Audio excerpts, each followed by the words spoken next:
Hello everyone, my name is Robert. I'm the survival expert here at Army Navy Outdoors. Today we're going to be talking about the medium-sized bug out bag. This is a pre-made bag that I helped develop. The owner has, Peter, has taken some liberty with some of this. We first off have a knife.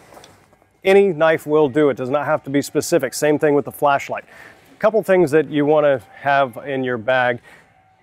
Whatever bag is comfortable and well suited to you. This one here is geared to hold all of this. It is not a end-all be-all. You will have to add some of your own things to the kit, but as it stands now, it's approximately 10 pounds. Most bug out bags you do not want to be more than 30 pounds. I'm going to show off a couple things on the inside. One thing everyone always forgets in their bug out bags, and I find this very amusing myself, is toilet paper. Okay. All the stuff in this bag, by the way, is very useful no matter what. If you have this in your car and you're stranded on the side of the road because your car broke down, everyone could use a little toilet paper. So, a few other things. Most of this stuff will be out of the packaging once you get it home and actually test and use your items for purposes here. A compass, again, brand does not matter at this point as long as functionality and you're comfortable with it. You need a good little stove is a good idea. Some fuel tablets for that stove.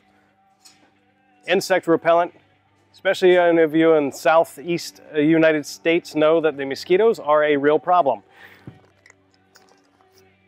Match is a way to start said fire. I've got quite a few glow sticks in here. These are always really nice and handy to have as a no fire form of signaling for a light source. Even if on a camping trip in your tent, that way you won't burn it down. But if you break down on the side of the road, you can also use these to signal around your car to let other motorists know if you're changing a tire, you're broken down so you don't get hit. Again, everything in this bag is going to be usable on multiple levels for different situations. A multi-tool.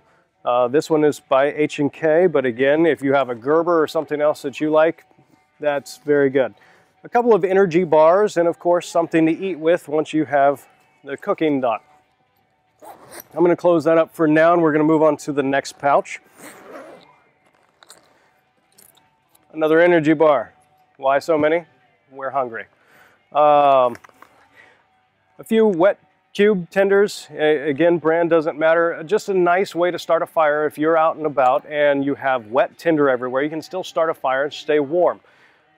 You'd be surprised how many times we get word from campers that these actually save the camping trip. Again, not an emergency, but very useful to have in your bag. 550 paracord, multiple uses. If you are unfamiliar with 550 paracord, I really encourage you to look up all the uses and possibilities of these online. Or come in and talk to some of our experts here, myself. There's another gentleman by the name of Mike you will see on the YouTube videos. He is also very well versed in the uses of 550 paracord. Emergency survival bag. This is great to reflect your body temperature back in on yourself. It's great to combat hypothermia or being stuck in your car when it's stranded and it's cold outside. Signal mirror. If you happen to be stranded in your car and you don't have your car bag or your bug out bag, it's at home maybe. A CD will work, okay? So just remember it's got a nice line of sight right there, and then you just angle it to get the signal going. We put some water pouches and also some bags to collect water, other things. You could use this for all sorts of things. These little bags here originally were soil sample bags. We turned them into something else. A lot of the things that you will pack away in your bag will have multiple uses, and that's the way to go. On the inside here, most people do forget a nice comprehensive first aid kit. This one here is a very easy level first aid kit to have. It's fantastic, especially if you have kids or anything. Of course, you know, they always want a Band-Aid for a little cut. But it's also very important to take care of any skin conditions, cuts, abrasions, whatever, to make sure that you don't get infections, especially if you're out in the wild or if you're out for any long period of time given unsanitary conditions. Okay. A nice cook set where you've got the stainless steel cup and a wide mouth metal canister. You can actually use both to cook in. It's a fantastic thing. Remove the top if you do so. That's always a helpful hint. And always these little stoves and these cook sets together are a good idea. Another way to start fire, again, we have some redundancies here, and that's fine because if you lose one, you have another one. Military style rain poncho, that way you always have shelter as well as a way to stay dry. Again, if you broke down on the side of the road, you need a way to stay dry while you're changing that tire in the rain or looking up underneath the hood.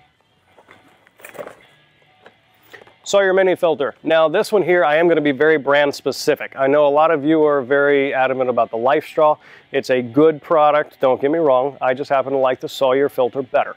Look at the stats, you'll understand, and I think you'll agree with me after you see them. A nice hydration bladder. Again, brand doesn't matter as long as it fits in your bag, whatever bag that you decide to get. Again, this one's a medium-sized bag. We did this because it was big enough to fit the needs of everything in the bag. Fits most people, including teenagers and small-framed women and men, and still very comfortable to move around in. Come on down to Army Navy Outdoors and let us help you build your bag for you.